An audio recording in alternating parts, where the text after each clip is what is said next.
Hey guys, Craig Setzer here on a tropical tracks for November 7th.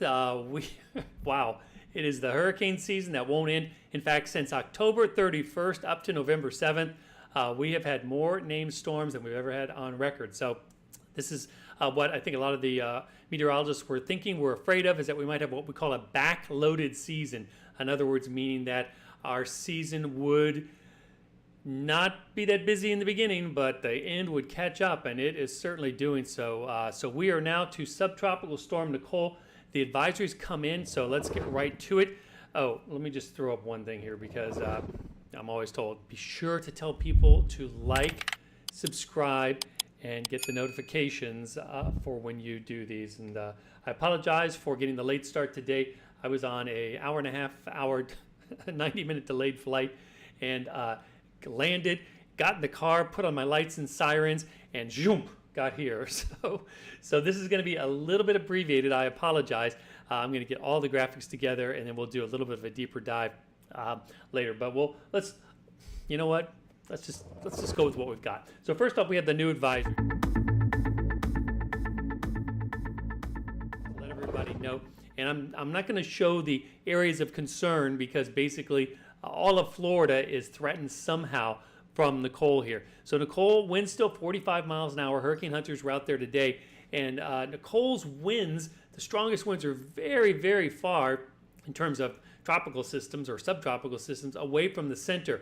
And typically a tropical system will draw in its winds as it strengthens. And right now the winds are running about 100, and the hurricane reported about 109 nautical miles away from the center was the strongest wind. Typically the strongest winds are within about 40 miles, and they contract right up to the eye wall there, and we call that area of the very, very strong winds the radius of maximum winds. Right now it's hard to even say there is a radius with what's going on with Nicole, because it's lopsided, number one, and it's way out there. So let's talk about Nicole here, and we'll go through the new advisory, and if you have any questions, be sure to enter them there in the chat, and I'll try to answer them as we go along the way. So there's the center there. This is the 4 o'clock advisory now, because we're on Eastern Standard Time. Wind still 45 miles an hour, no changes there, and northwest on the motion, and that was pretty much anticipated. Although it's a little bit to the left of what the earlier track was. The earlier track was a little bit more to the north, so it's a little bit left. Does that mean anything in the big scheme of things? Probably not, but all of these little things that are a little bit different than maybe what they were forecast, they cumulatively start to add up, and then could make some downstream differences. But really the things we're looking at here is, number one, this is a big subtropical storm, and you can see there the big yellow area here, that's the tropical storm conditions, and they extend well out. So real quickly here, because I get a lot of questions, what's the difference between subtropical and tropical? Well, tropical systems have what we call a warm core. They're warm in the middle. They kind of are more like a ball in terms of their thunderstorms.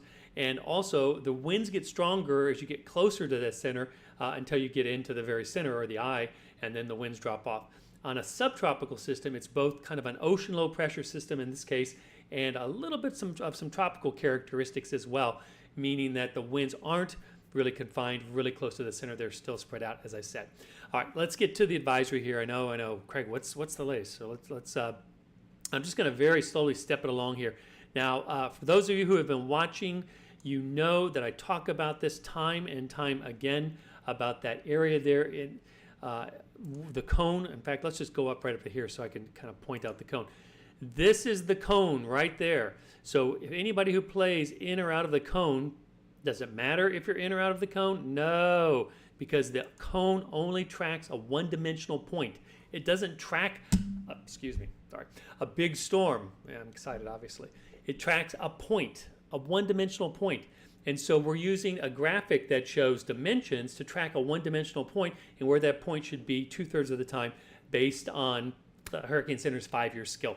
We care about the storm. We care about where the winds are, where the other impacts are, the storm surge, and things like that. So we just start off with this, and this graphic that I've created here with that I kind of call the threat cone, is how far out do the tropical storm impacts extend? And they extend pretty far out, well outside of the cone.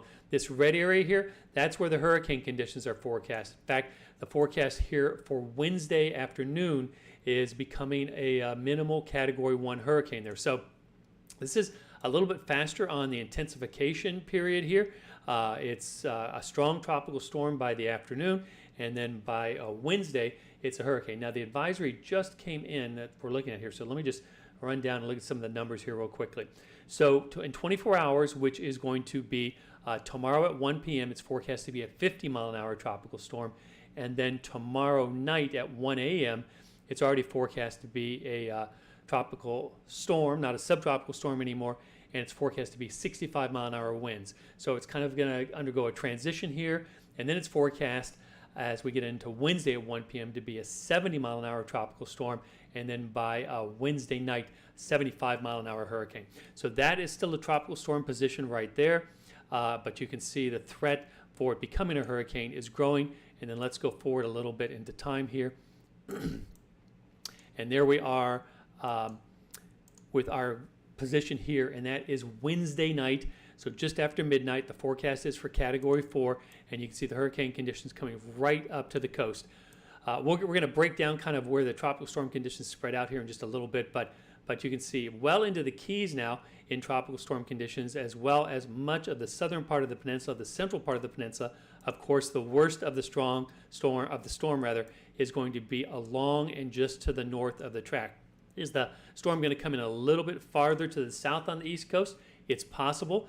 That would bring the worst of the weather into Palm Beach County and potentially Broward County. Could it not make as much of a southwest jog here and come in a little bit north of that hurricane center forecast position? That's a possibility as well. The thing is, though, is that it's like the thing that we know, which is we don't know exactly where it's going to be on when it comes ashore, but we do know that we need to prepare before then. So we'll talk about this a little bit in detail as well in terms of a hurricane threat. There is the 1 p.m. Thursday position there. You can see all of the peninsula in tropical storm conditions. Now, of course, on the edges here, the tropical storm conditions won't be quite as strong. So these will be kind of like right in the just around 40-mile-an-hour range, as well as on the northern part of the yellow area there. But as you get closer to that red area, that's where the winds will be stronger tropical storm potentially into that minimal hurricane conditions there. Now, the new watches came out, and I don't know if they've updated yet because they update kind of late. They come from the National Weather Service offices. But let me talk about what has changed. So first off, the Bahamas has issued a hurricane warning for the northwest Bahamas. So it includes Abacos, which is just off our coast, 52 miles east of Miami. The Berry Islands, Bimini rather, is 52 miles east of Miami, which is under the hurricane warning. Now the Abacos, of course, that were really devastated by Dorian. This is not going to be a Dorian. The Berry Islands between Bimini and the Abacos, Grand Bahama Island, which is basically just to the west of Palm Beach County. And a tropical storm warning has been issued for Andros Island and New Providence, which does include Nassau. Nassau is on New Providence there in the Bahamas. No other changes to the watches or warnings for Florida. So for Florida, basically Miami-Dade under a tropical storm watch, Broward under a hurricane watch, Palm Beach County under a hurricane watch, and those hurricane watches go right up to Volusia County, and Lake Okeechobee under a hurricane watch. I'll show you that in just a second. So back to our cone here. Now we are into our Thursday time frame. There's our Friday afternoon time frame, and then our Saturday time frame. Is the wind field still going to be this big when it gets up to that far to the north? Because it's kind of curving back on itself, it kind of creates this effect. The Panhandle, you're barely in tropical storm conditions here, and if the center stays over land and the eastern Gulf now is cooling off, it's really not going to have a lot to strengthen for there. All right, let's get to the big question on everybody's mind, and that is this a shutter event? And unfortunately, let me do this here because I really think it's important to show you the watches. I don't know why they didn't pop up that way, so let's try it this way. There are the watches. So typically, we shutter for a hurricane. We don't shutter for tropical storms. And because most homes, the windows will withstand tropical storm intensity winds. But the thing is that when you get into hurricane force winds, things start to fly in the air that can break your windows. And when your windows break, then the wind can get in your house, and at hurricane force intensity, the wind getting in your house can destabilize the frame of your house and cause structural damage. So that's why we shutter. We shutter to protect the windows. We want to protect the windows to keep the wind out of the house. I know shuttering, sometimes people are like, it's blowing pretty hard outside. Maybe I should put up my shutters in certain tropical situations. If it's easy to do, I never discourage people from putting up shutters. If it's easy to do, and you're not going to get injured doing it because we don't want any injuries before the storm even gets here, then go ahead and do it. And I'm just going to kind of make that as a blanket statement in the hurricane watch areas, which is Broward, Palm Beach, and on up through Martin and St. Lucie and up through Volusia County, there up to the Cape. So if it's easy to do and it makes you feel better, go ahead and do it. If it's more difficult to do, or you're waiting for, this is a shutter event, we are not quite there yet for Broward. So in Broward, this is kind of one of these marginal shutter events. And so it's if you can do it easily and get it up, and you think that and it's going to make you feel better, by all means do it. Same for Miami-Dade. This does not look like a shutter event for Miami-Dade. But I know a lot of folks have shutters that they can put up easily and take care of it that way. Go ahead and do it if it makes you feel better. Palm Beach County is kind of bordering into a shutter event here, because the difference between a very strong tropical storm and a hurricane, it's almost hard to notice because it's blowing hard, there's debris in the air, and your windows could be impacted, letting the wind in. So in Palm Beach County, if it's easy to do it, by all means do it. If it's going to take a little bit of work and you can do it this evening, there's not much light left, or tomorrow early, I'm leaning on the probably wouldn't be a bad idea. If this was a Category 2 forecast to come on shore, then it would be a no-brainer. It would be in the area expecting the Category 2 track where the hurricane winds are going to go, put them up. But we're right on the edge of this Category 1 hurricane. So that's kind of the thinking there. Martin and St. Lucie counties are the same as Palm Beach County. It's very close. So if it's easy to do, go ahead. If it's harder to do, then it kind of is your comfort level there. And of course, nobody, the government or any official agencies, they kind of like don't even want to touch shutters because it's just kind of always a tricky issue. When it comes to evacuations and for storm surge or for mobile homes, that of course is a different story. That's when the local governments will put out the evacuation orders. So that's my feeling on the shutters. Okay, I hope everybody's with me on that. So let me just reiterate: Keys, no. Miami-Dade, if it's very easy to do and it makes you feel comfortable, nobody's going to stop you. Broward, it's close. If it's easy to do and it makes you feel better, then go ahead. But it's really kind of one of these iffy situations for Broward. Palm Beach County, if it's easy to do, do it. As well as Martin, St. Lucie, Volusia. Go ahead and do it. And I think Indian River's in there too. And that goes west basically to Lake Okeechobee as well, where the hurricane watch is. If it's easy to do, go ahead and do it. If it's really difficult and it's going to be a lot of work, then it's one of those situations where it's kind of your call.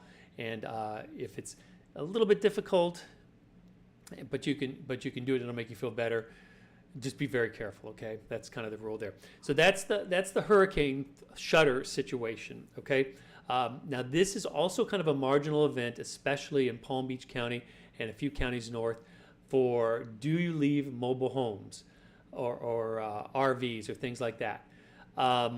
This is right on the borderline. I mean, if it's easy to kind of to go stay with a friend basically Wednesday and Thursday, and then you can come back probably by Thursday night or Friday, then that's not a bad idea. But this is also one of these mobile homes that's kind of marginal.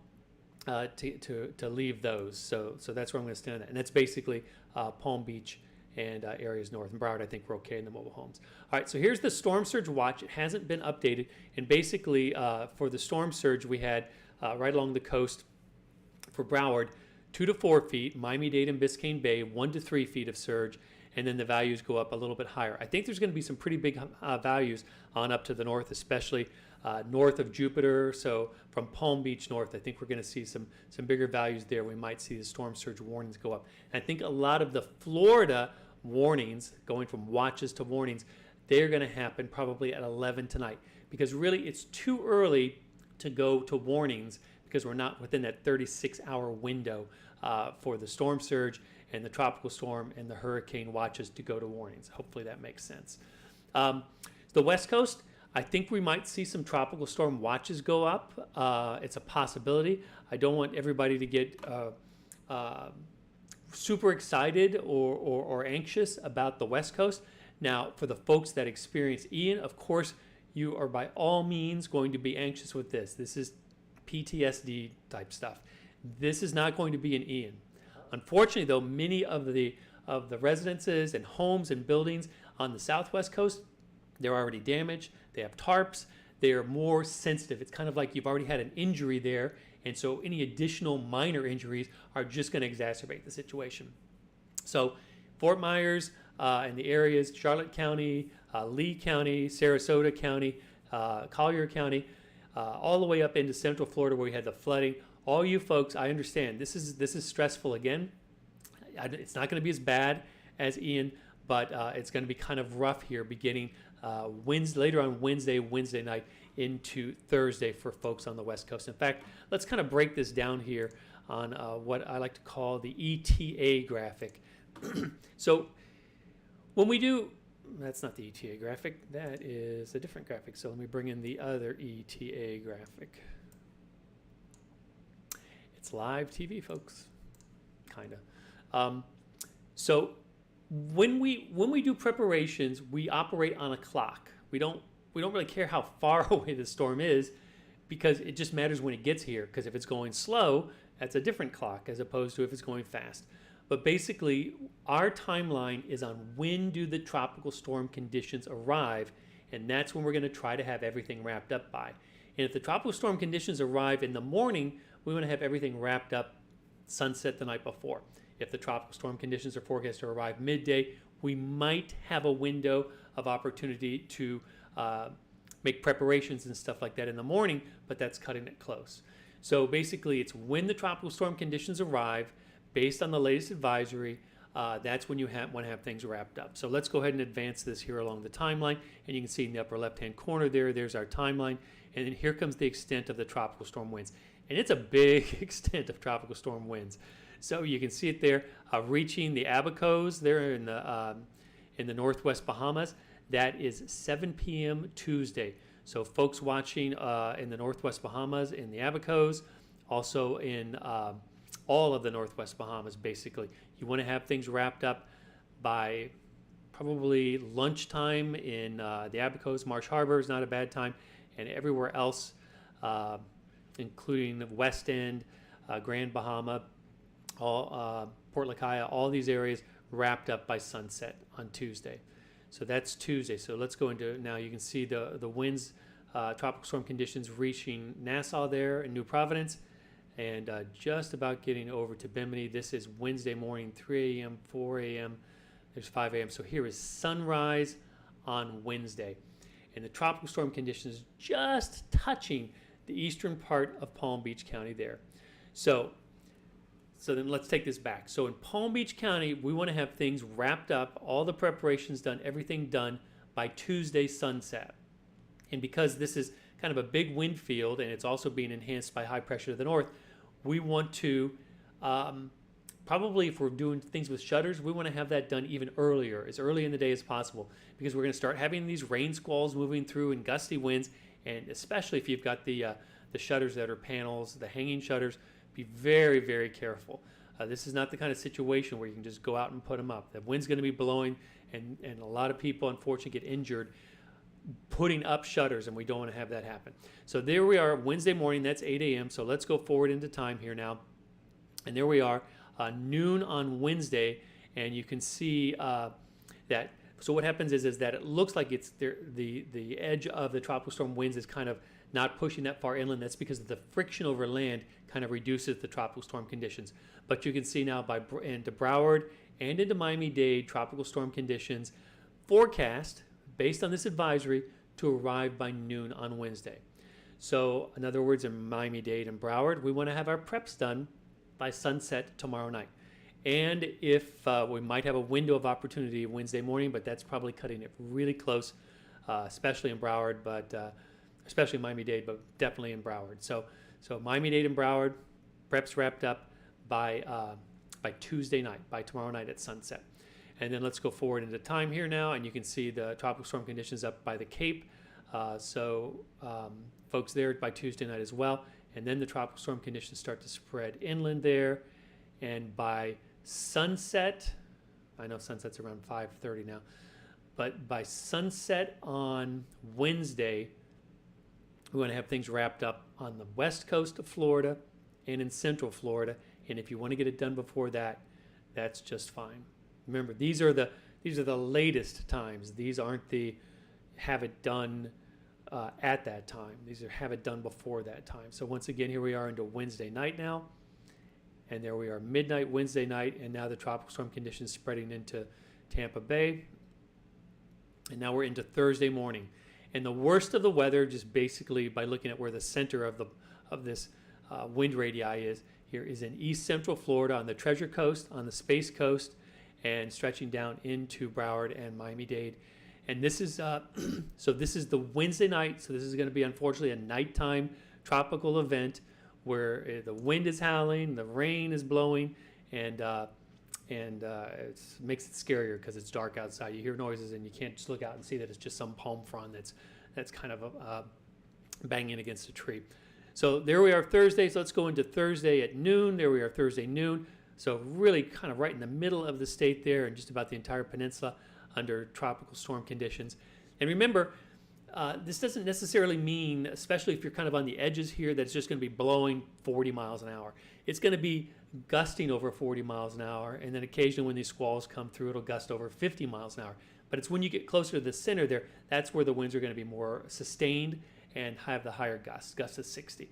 So kind of in the middle of this whole area, that's where I think we would have the potential for widespread temporary power outages. Not these little spotty things, but where we have kind of some bigger communities that are impacted by power outages, but not long duration, because the repairs in this type of wind forecast, the repairs are not that hard. They can be made relatively quickly. Here we are into Thursday afternoon now, and then you can see the storm wind field is collapsing because the storm is weakening. That's 10 p.m. On Thursday night there, and you can see that the panhandle, the threat really is minimal. And then the storm kind of scoots on off, hugging the coast there through northeast Florida as well as Georgia and the Carolinas. So that's kind of the latest with what's going on there. And let me just take some questions here and kind of see how everybody's feeling right now, because I mean, this, for southeast Florida, we had the threat from Ian, then we had the winds from Ian, but we didn't have really a big event there. So this kind of is a kind of for some folks here is going to be a little bit bigger of an event, especially in Palm Beach County, especially if you're new to Florida. Broward County, if you've been here since 2017 Irma, could potentially be the strongest winds we've seen. It's not going to be as long lasting as Irma, and the winds probably won't be quite as strong as Irma, at least in Miami-Dade. It might be as strong as Irma in Broward. So let me just jump along here and see what's going on. So, poor mic quality. Yeah, I hit it. Sorry about the mic. I get too excited when it comes to tropical weather. Of course, serious, because this is serious stuff, but not panicky, right? We go through this step by step. It's a step-by-step process. We don't. So for Broward, the hurricane warning, shutter for Miami, no. Broward hurricane warning. I think that'll be at 11 o'clock tonight. So don't totally hold me to it, but I think 11 o'clock tonight. Because let's back up here and let me show you those winds again. So the hurricane warning, even though hurricane warning is issued for hurricane, the likelihood or the expectation of hurricane force winds, the hurricane warning time starts when the tropical storm conditions arrive. So that's 8 a.m. there. So 8 a.m. on Wednesday. So if we did 24 hours, that's Tuesday morning. 36 hours is in the evening. So yeah, so probably not. So let me rephrase the question. Do you think Broward will change to a hurricane warning tomorrow? I don't know. I don't know. And let me show you why. Because sometimes the National Hurricane Center will do almost like a little bit of a buffer. And let me show you what I'm talking about here. So here is the hurricane watch for Broward, and the hurricane watch for Palm Beach County, and the hurricane watch for Martin and St. Lucie and Indian River and on up Volusia. So if the hurricane force winds are expected to come in here like this, kind of an angle, or something like that. It's coming from the northeast, so kind of like that. Then it kind of leaves Broward as almost like a buffer here. So the thinking would be, we're pretty confident that Palm Beach is going to get hurricane conditions. Broward's close. So let's put the watch up for Broward, not necessarily meaning that it's going to go to a hurricane warning. And so I wouldn't be surprised if what happens is that hurricane warnings go Palm Beach and north, maybe up to Volusia, maybe not, maybe just maybe this area right here. Let me redraw that. And then you've got the hurricane warnings there, and then you've got kind of this buffer here where there's the hurricane watch. Remember, the hurricane watch means it's possible. The hurricane warning means it's expected. So now you've got like a hurricane warning bounded by hurricane watches, and then tropical storm watches.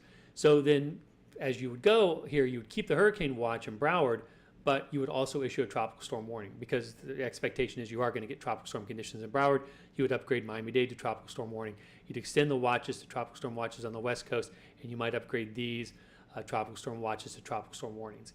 So you're kind of like cookie cuttering out where you think that the conditions are going to be, and you keep Broward in a hurricane watch just in case a little bit later down the road you see some shifts to the south and you need to make that a warning. So that's kind of my thinking on that.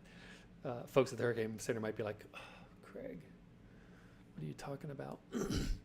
So power outages, yeah, we kind of talked about the power outages, and we'll go through this a little bit more.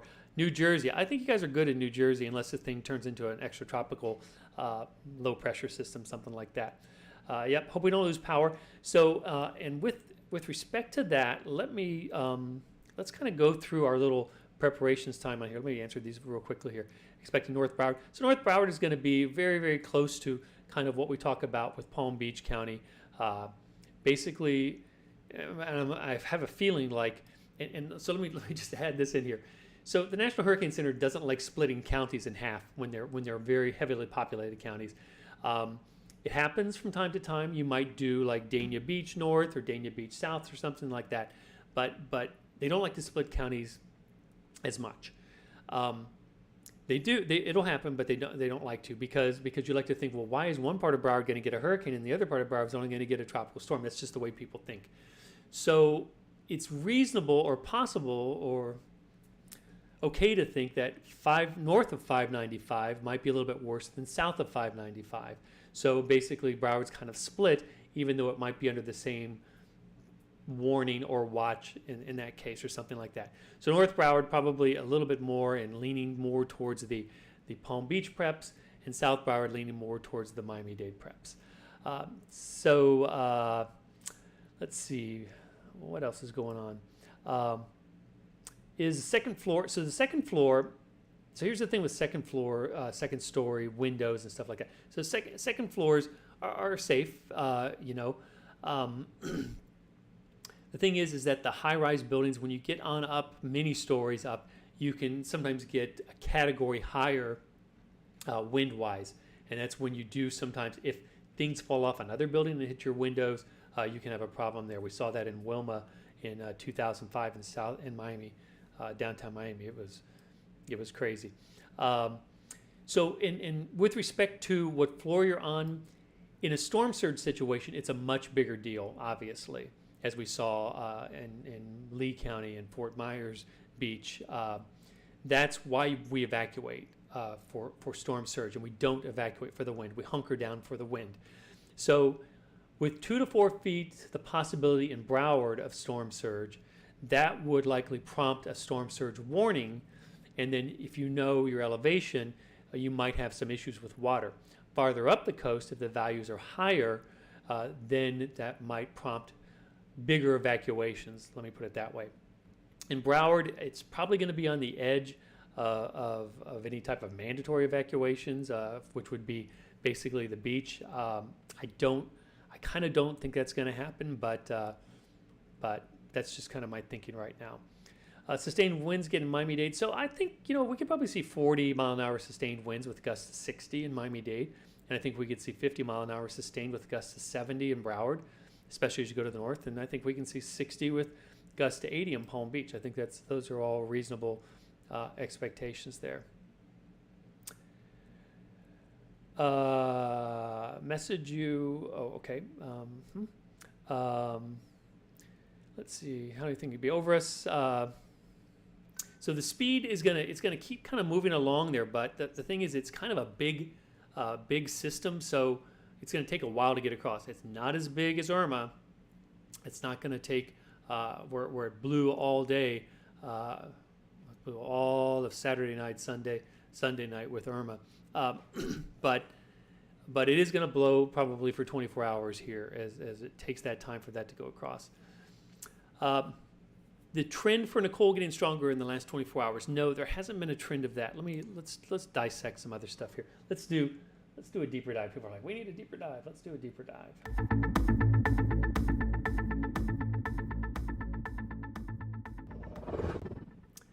So here's the water vapor loop, and it's crazy because if you try to find where the center is, it's almost kind of hard to find. Let me help everybody out here, and we'll scoot it along and see where the center is. I think it'll show up here. Maybe I'll have to fix it. I'm going to have to help it. So let me help us find the center here. And as I said, for those of you who are just joining a little bit late, I just landed at 3 o'clock, and okay, so there's the center way up there. Wow. So let's go back here. It's kind of deceiving, right? I mean, when you look at it, you think, oh, well, the center's down a little bit lower. The biggest twist is right down in here, right? That's part of one little feature that's been rotating around. You can also make out a bigger overall twist that kind of goes like up there like that, and then back around like that. That's the upper level low. And then the surface low is up in here, right up there. And if you were watching in the models, you saw that it kind of did that thing where it kind of rotated around the bigger upper level low. So the motion has been kind of north and then northwest. And now what's going to happen is it gets around this upper level low, because the upper level low, of course, is moving to the west and southwest slowly. Then it's going to want to come back southwest. I know when a tropical system is heading right at you, it's a little unnerving. And this one is going to be heading right at us in South Florida, and definitely heading through through Central Florida. So let me put back up there where that center is. Everybody pick their point, and it's way up there. And there you can see the hurricane center cone on it there. So what is steering it? And I don't think that all of these things are going to line up perfectly because if we've advanced into time here. But let me at least talk about it a little bit. So we had one jet stream dip move along there, and then there's this blocking high. My X doesn't line up with where Nicole is anymore, but there's a blocking high there. So basically what's happening here is that blocking high is keeping Nicole from going north. So Nicole can't go like that. And in fact, the blocking high is tending to want to steer Nicole around the edge of the blocking high, kind of basically in that general direction. The GFS model, the one that has been trending or been a little bit farther south into South Florida, it seems that it may have some issues with trying to resolve where the edge of a storm will be on the blocking high, because it's basically to the left. When we talk about a track there, let's say here's our track right there. This is to the left of the track. So when we talk about a storm moving along the blocking high, the GFS seems to keep it a little bit farther to the left of the track, which brings it farther into South Florida. But a lot of the other models, most of the other models are into Central Florida, East Central Florida, the Treasury Coast, maybe even up to the Space Coast. So this goes on for a while with the blocking high, and then eventually the blocking high kind of pulls out there, and once again the X's are off, and now that's what sweeps it out. So this big dip in the jet stream comes along and boom, gets carried on out very, very nicely. So that's a good thing there. All right, I don't think it'll reach Cat 2. Chance of a more southern wobble, you know, that can't be ruled out. The wobbles are things that are always concerning because a little wobble can mean the difference between one community getting more bad weather and another community not getting as bad a weather. So we'll be watching that. By the time we get to Wednesday, we'll be able to track it really closely and feel about that. The category 2, I think I mentioned. Solar generators compared to gas, that's a good question. So let me go through this real quickly, and let me set this up for everybody. I think I can do this because, well, you guys are going to see some bad TV here, as I call it.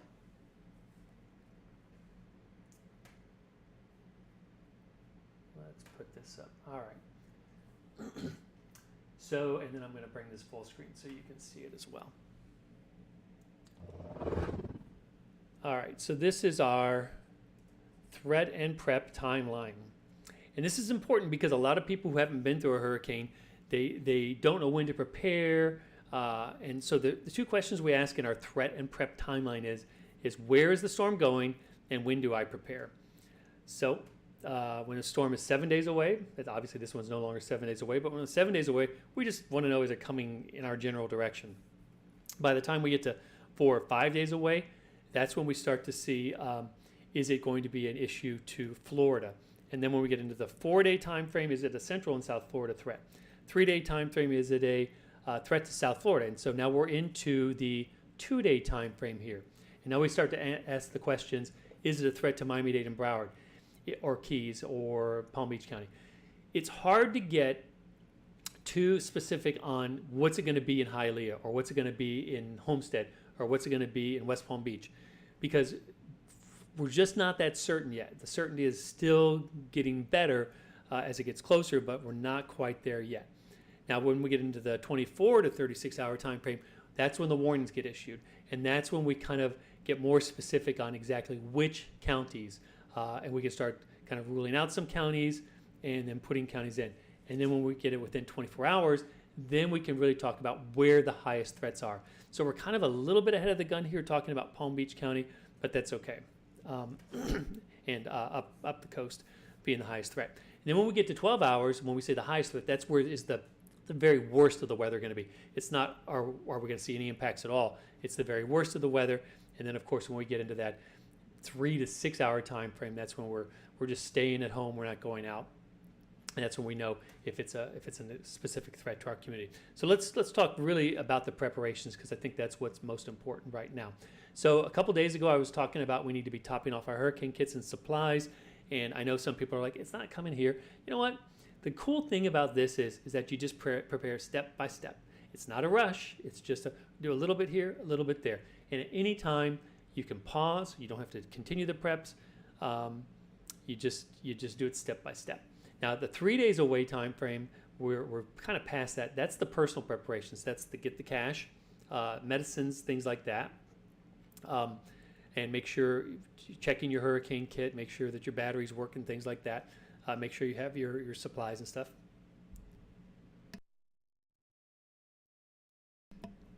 So the watches are issued. So now we're getting into the boat and home preparations. And so if you followed me on Twitter, I kind of said that today is the day where you want to clean up anything that can blow around outside, things like that. Those are our home preparations.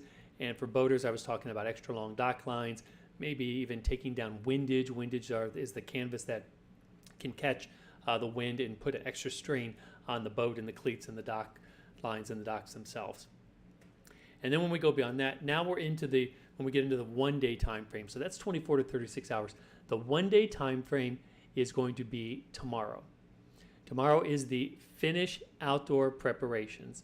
The 1 day time frame there where the warnings are issued is also, if we say it's an area that gets shutters or should have shutters, then that's where the confident decision is made. Yeah, it's a good idea to put up shutters. So that's tomorrow there, the 1 day time frame there. And then when we're within 24 hours, that's when we do our indoor preparations. So indoor preparations on Wednesday will be take your flashlight and place it in a place that if the lights go out, you know where to find it. That's when you're going to be, and in fact, I just reminded myself, turn your freezer down, leave your refrigerator temperature the same, turn your freezer down to its coldest setting, take bottled water, put it in there and freeze it. And then if the power does go out, and if you think it's going to be out for a while, then take the bottled water. You're going to open your refrigerator and freezer one time if the power goes out and it stays out. Take your bottle of frozen water, put it in your cooler, close the freezer, don't open again. Open the refrigerator, take some food that you're going to eat over the next couple of days, put it in your cooler, close the refrigerator, don't open it again, and leave it closed until the power comes back on. And then unfortunately, if the power's off too long, you may have lost your food from spoilage. So those are the indoor preparation things that we're doing on Wednesday. And then by the time we get to Wednesday night, we're not going out. We're going to ride it out, stay at home, and kind of have that mindset, that you're not going to go anywhere. And then hunker down mode. Hunker down mode is usually reserved for very strong hurricanes. That's where you get into the center of your house, away from windows. And even if you have shutters, you close all the doors in the house because even if the wind gets in one place, you don't want it to spread throughout the house. Things like that. So that's kind of your plan there of right in the 6-hour time frame. That's going to be probably, unfortunately, Wednesday night into early Thursday, closest approach to eastern and southeast Florida there. So that's kind of the way things stand. Of course, I always say if you have a generator, have a carbon monoxide detector. I almost think that should be like kind of a law, or just if you buy that, they should sell generators with carbon monoxide detectors. Just, here's your carbon monoxide detector. Congratulations on your generator, stuff like that. A lot of folks, unfortunately, die from carbon monoxide poisoning. All right, let's see. So storm surge, coastal Miami-Dade. The forecast right now is 1 to 3 feet. And let me say a little thing about surge. Surge is amazingly accurate. The National Hurricane Center does an amazing job forecasting storm surge if they get the forecast of the track and the wind field and the wind intensity right. Then the storm surge kind of is a no-brainer. The storm surge will work out perfectly. But they first have to get the track, where it's going to go, where it's going to cross the coast, and how strong the winds are going to be and how that wind field is. And if they get that forecast right, the storm surge is a no-brainer. So for Miami-Dade, I saw 1 to 2 feet up the coast, 2 to 4 feet in Broward, and I'll have to check for later on up to the north. In fact, I think I'm going to wrap this up because we've been on for a while now, and I'm going to put together a much better presentation, I promise, for tonight. We'll do one at 9:30, okay? We'll get it started. You know what? Let's do it at 9:45 because I have a feeling the advisory is going to come out close to 10. So 9:45 tonight, we will do another tropical tracks. I will do a much better job, I promise you, because I'll build some more graphics for our deeper dive. In the meantime, if you like what you're seeing, please click the like button, subscribe, and get the notifications because that helps elevate it on the platform and more people can watch. Oh, by the way, I also got rid of that countdown at the beginning. People said, we don't need the countdown, just go. So, all right, so we will see everybody tonight at 9:45. Have a good evening.